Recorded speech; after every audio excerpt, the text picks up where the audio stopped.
Hello tout le monde, suite à des petits messages sur Facebook et sur Twitch aussi, je voulais vous faire une petite vidéo pour vous donner de mes nouvelles. Je sais que cette chaîne là c'est du grand n'importe quoi, dans le sens où j'ai commencé cette chaîne il y a 1 an et demi à peu près, et j'ai fait que de la reprendre, la relaisser, la reprendre, la relaisser. Mais du coup, c'est vrai que je reçois encore des messages et encore des commentaires par rapport à mes anciennes vidéos sur l'endométriose et tout, et à chaque fois je me dis oh il faut trop que je reprenne, ça me donne trop envie. Donc me revoilà, ça fait maintenant presque 6 mois, je crois que même plus que ça, donc j'avais pas posté sur cette chaîne. Désolée d'avance, il y a mon chien qui est en train de jouer à côté de moi et il fait un bordel monstrueux. La dernière fois que j'avais posté une vidéo, c'était, il me semble, enfin concernant l'endométriose en tout cas, c'était à propos de mon alimentation, comment je mangeais, ce que ça avait comme effet sur mon corps, etc. Je suis toujours végétarienne, j'ai arrêté complètement le poisson, donc là je suis plus pesco-végétarienne, je suis végétarienne. Je fais toujours attention aux produits laitiers, aux produits gras, enfin comme d'habitude. C'est toujours très positif pour moi en tout cas ce régime-là. J'ai eu des prises de sang il n'y a pas très longtemps, parce que j'ai commencé à faire des malaises en fait en fin d'année dernière, la fin 2017. Et on se demandait un peu si ça pouvait pas être justement une carence en quelque chose, et pas du tout, j'ai une super santé à ce niveau-là, je manque pas de fer, rien du tout. Pour vous donner de mes nouvelles un petit peu côté santé du coup, j'étais sous Colpron 5 mg depuis presque 4 ans, donc 3 ans l'année dernière en fait, 3 ans en 2017, je crois que c'est ça, je crois que j'ai commencé le Colpron en 2014, c'est ça? Ouais, quelque chose comme ça. Parce que je faisais des grosses hémorragies, à chaque fois que j'avais mes règles, j'appelais SOS médecin, c'était devenu un délire pas possible. Et du coup, on s'était dit le mieux, c'est que je prenne vraiment de la progestérone en masse et que ce soit en continu, que j'ai plus mes règles et qu'on essaie vraiment de neutraliser ça parce que c'était vraiment... c'était devenu vraiment un enfer en fait pour moi d'avoir mes règles. Je m'arrête donc! Au secours! Et donc j'ai pris ça pendant plusieurs années et ça se passait pas mal. Alors c'est un traitement qui m'a pas fait tellement d'effets secondaires trop pénibles. J'avais un peu mal à la tête, un peu des bouffées de chaleur, enfin c'était vraiment pas grand chose. Donc j'ai commencé par contre à avoir au bout de 3 ans, quelque chose comme ça, des douleurs au niveau des reins.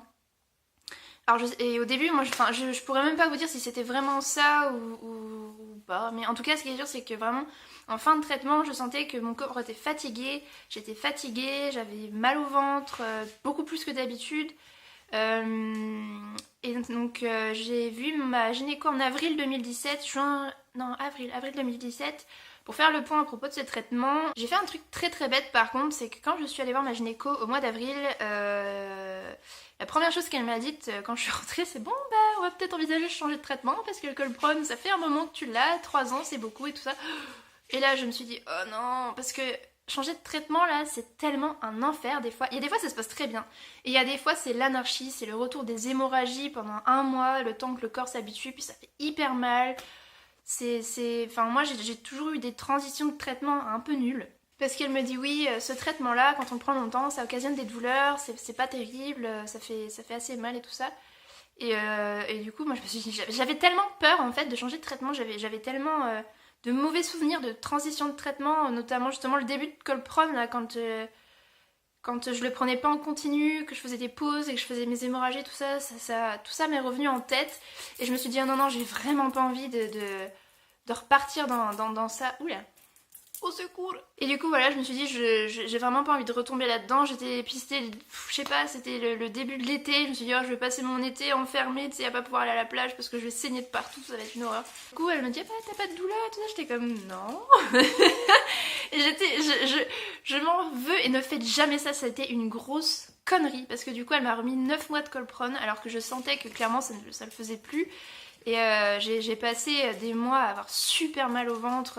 C'était vraiment pas une bonne idée de ma part de continuer, et surtout c'était pas une bonne idée de ma part de pas dire la vérité à mon médecin à quel moment on fait ça, c'est vraiment débile. Mais je sais pas, sur le coup c'était instinctif, tu sais, j'étais tellement pas... Comme on n'avait pas parlé avant, j'étais pas prête à changer de traitement, elle me sort ça comme ça, j'étais comme oh mon dieu. Donc, j'ai passé des mois pas super cool après ça parce que mon corps ne voulait plus de ce médicament, il en voulait plus, c'était terrible. Et donc j'avais toujours super mal et j'étais fatiguée, c'était trop bizarre. Et donc, bon bref, je faisais avec parce que voilà, j'étais repartie pour un tour de toute façon. Et les mois passent et fin 2017, donc je crois que c'était fin novembre, début décembre, j'étais chez mon copain et je me dis ouah, j'ai mal au ventre, mais tu sais genre la douleur de l'utérus un peu chelou, tu sais justement je me dis ah c'est marrant, on dirait la douleur que quand on comment expliquer, on dirait la douleur de quand on va avoir ses règles, lol.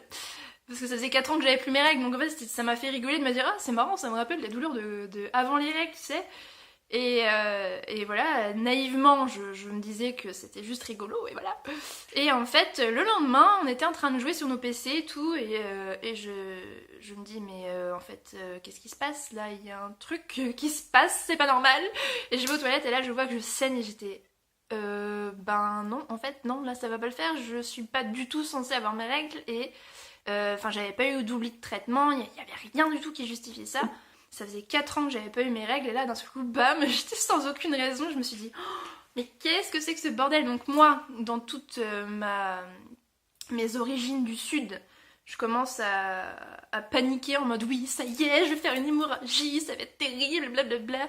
Et donc du coup on court comme ça à Super U pour m'acheter des tampons parce que forcément quand ça fait 4 ans que t'as pas eu tes règles, ça fait longtemps que tu te trimbales plus avec des protections hygiéniques. Grosse erreur aussi, ne faites pas ça parce que votre corps ça reste un corps de femme et que même sous traitement, bah finalement tout peut arriver et on ne devrait pas avoir confiance à ce point là en fait. Les jours se passent et mes saignements s'arrêtent tout seuls. Donc je me dis bon, ok, on s'alarme pas plus que ça, on attend, et en fait finalement le problème c'est que je me suis mise à dérouiller, j'avais tellement mal à l'utérus, mais depuis ce jour où j'ai saigné, ça me défonçait tout le temps. Et du coup j'appelle ma gynéco en lui disant bon bah voilà, c'est pas encore la fin de mon traitement officiel, mais là je peux plus, je saigne, j'ai mal, faites quelque chose. Et puis du coup j'ai revu ma gynéco, donc voilà, très peu de temps après, j'ai eu de la chance parce qu'elle avait une place tout de suite. Donc depuis décembre là je suis sous pilule, du coup je suis plus sous traitement vraiment pour l'endométriose, enfin traitement de toute façon pour l'endométriose il n'y a pas vraiment de traitement, c'est toujours des hormones qu'on me file un peu comme ça, et du coup c'est l'Udéal, je crois que ça s'appelle, ou l'Udéal, ou... Attends. Alors c'est l'Udéal G, c'est ça, donc c'est une pilule... Alors en fait oui, bah oui du coup je vais vous expliquer pourquoi. En fait c'est mon phénomène de saignement, c'est quelque chose de très classique et quand tu prends de la progestérone comme ça, c'est un dosage assez élevé pendant plusieurs mois, voire plusieurs années, il y a un phénomène en fait qui se passe, c'est que ton utérus s'atrophie. Alors c'est un état qui est pas du tout permanent, hein. Faut pas avoir peur quand ça arrive, mais ton utérus peut s'atrophier et du coup il se ratatine un peu, ça fait mal du coup, et ça peut occasionner effectivement des saignements. C'est ce qui s'est passé du coup pour moi. Donc voilà, c'était pas très grave, en fait dès que j'ai pris ma pilule c'est vite rentré dans l'ordre, j'ai eu beaucoup moins mal très rapidement. Parce que du coup la pilule elle va ramener un petit peu d'oestrogène dans tout ça et puis rééquilibrer un peu le taux justement, enfin l'équilibre progestérone-oestrogène. Donc au début j'ai eu un peu peur que la transition soit chaotique. J'ai eu mal pendant une semaine à peu près entre le moment où j'ai arrêté le Colprone. En fait j'ai arrêté le Colprone et aussitôt le lendemain j'ai pris ma pilule, donc ça a été une transition, vraiment c'était tout collé. J'ai eu mal pendant à peu près une semaine. Ça a été vraiment des grosses douleurs, par contre pendant une semaine c'était un peu pénible. Bah voilà, après c'est rentré dans l'ordre, j'ai pas du tout saigné, j'ai pas du tout eu de douleur spécifique et tout ça. C'est très difficile de tourner cette vidéo parce qu'il y a mon chien qui veut absolument que je joue avec lui depuis le début du tournage. Donc voilà les petites nouvelles au niveau de l'endométriose. Après, pour ce qui est des chaînes YouTube et Twitch et tout ça, pour ceux qui me suivent sur Twitch, vous avez pu voir que j'ai repris un peu les streams dernièrement. Ça va pas être aussi régulier que ça a pu être à une époque. Parce que tout simplement, mon copain n'habite pas à Nantes, il est à 1 heure de chez moi à peu près, donc en ce moment j'alterne entre ici et là-bas, et quand je suis là-bas c'est la campagne, et en plus je ne m'emmène pas mon PC parce que c'est un PC fixe que j'ai, donc ce serait un peu pénible. Donc voilà, je stream quand je suis à Nantes, donc pas très souvent. Et sinon, pour ce qui est de cette chaîne-là, sachez vraiment que j'ai vraiment très envie de continuer les vidéos ici. C'est vrai que ça a été compliqué cette chaîne là parce que je l'ai ouverte sur un coup de tête. J'ai tourné ma première vidéo où j'explique un petit peu que j'ai de l'endométriose et tout ça. J'avais tellement envie que ça aide quelqu'un, et quand ça arrivait, qu'on m'a envoyé des messages en mode j'ai montré cette vidéo à ma fille pour lui expliquer l'endométriose, ah je suis trop contente de voir que je suis pas la seule à avoir de l'endométriose, nanana, et j'ai reçu des messages très positifs. Et sur le coup ça m'a donné vraiment un boost. Et j'ai ressorti la deuxième vidéo juste après ou très peu de temps après. Et en même temps je faisais beaucoup de streams sur Twitch. Et un de mes viewers sur Twitch qui avait essayé de me contacter sur Twitter, sur Facebook aussi il me semble, je ne sais plus. Enfin bref, quelqu'un en fait qui me suivait aussi sur cette chaîne où je parle de mon endométriose et tout ça, a cherché sur Twitter plusieurs fois à me rencontrer, à me demander où est-ce que j'allais le week-end, enfin c'était très intrusif et c'était très gênant. Je lui ai plusieurs fois dit non, je ne veux pas. Cette personne-là n'entendait pas mes refus. Très bizarre, moi je l'ai vraiment vécu comme du harcèlement parce que c'était très malaisant. Et cette personne-là, en fait, à un moment donné, elle s'est complètement arrêtée de lui-même. Sauf que un moment plus tard, j'étais sur Twitch en train de streamer et cette personne est revenue me parler en me disant oui, bah écoute, j'ai vu ta vidéo sur l'endométriose, je veux te rencontrer pour t'offrir des cadeaux et tout ça. J'étais comme mais en fait je t'ai déjà dit plusieurs fois que je ne voulais pas te rencontrer. C'est très très gênant. Et cette personne là elle a cherché à travers mes vidéos en fait, à travers ce qu'on voyait de par exemple mon jardin, des choses comme ça, à chercher vraiment physiquement à Nantes, à me trouver, à trouver ma maison et tout ça. Et j'étais what the fuck. Enfin quand on me parle de harcèlement sur YouTube ou des choses comme ça, pour moi ça ne touche que les gens qui ont des vues, donc pas moi à la base. Et pardon, il y a mon alarme qui sonne. Et heureusement en fait cette personne-là, c'était pas une personne dangereuse ou quoi que ce soit, et ça a été très vite réglé dans le sens où à partir du moment où on lui a dit clairement que cela il fallait que ce soit stop, que voilà moi je ne pouvais, enfin ça me faisait flipper vraiment. Quelqu'un qui n'entend pas comme ça que tu peux lui... Enfin, quelqu'un qui n'entend pas le refus, qui n'entend pas ce que tu lui expliques, c'est pénible. Et c'est pas rassurant surtout.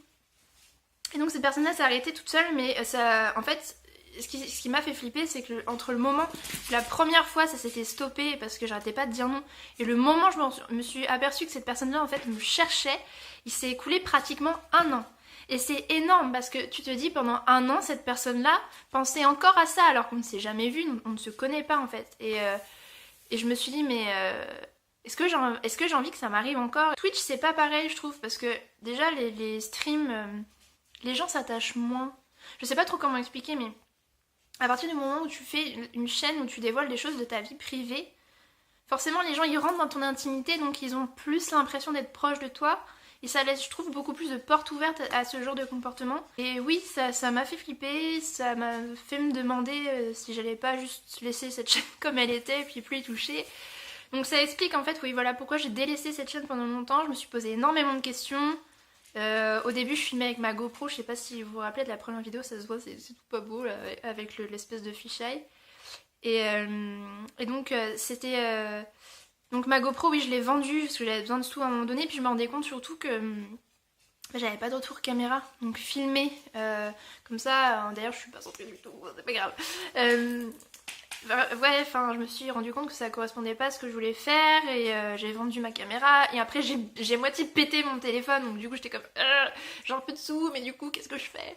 Et du coup j'ai racheté un téléphone qui fait des jolies vidéos et je me suis dit comme ça tant qu'à faire on fait d'une pierre deux coups, c'est cool. Et donc voilà, du coup en étant un petit peu plus à Nantes là dernièrement j'ai repris les streams sur Twitch et voilà, il y a des gens qui sont venus prendre de mes nouvelles à propos de tout ça et je me suis dit putain c'est vrai que ça fait chier quand même, il y avait quand même des gens qui s'intéressaient à la base donc c'est dommage de laisser tomber, surtout que moi ça me plaît de me dire que voilà moi je suis malade mais à travers mes vidéos je peux apporter peut-être quelque chose à d'autres personnes et ça c'est cool, ça compense, c'est un peu débile de dire ça mais je sais pas comment expliquer mais c'est juste de se dire que voilà qu'à travers toutes ces années de maladie j'ai accumulé des choses que je peux peut-être partager avec les autres qui peuvent éventuellement aider et mon chien fait des énormes bruits de bouche, c'est très gênant. Est-ce que je peux filmer? Je peux filmer? Je peux filmer? Ou tu vas faire du bordel comme ça pendant tout le temps? Je suis vraiment contente de retrouver la motivation et le temps et les moyens de faire tout ça donc voilà, maintenant je vais être là beaucoup plus régulièrement, je vais vraiment essayer de faire une vidéo par semaine, ce serait vraiment pour moi l'idéal. Au niveau de l'organisation parce que ça permet quand même, une vidéo par semaine ça permet de, voilà, même les semaines où je suis pas à Nantes, de préparer des vidéos à l'avance, les programmer, tout ça, ça peut être cool. Donc voilà, merci à tous d'avoir regardé, ça me fait vraiment très plaisir. Je vous fais plein de bisous et je vous dis à bientôt. Tu sais que tu m'as pourri ma vidéo? Tu m'as pourri ma vidéo. Oui. Oui.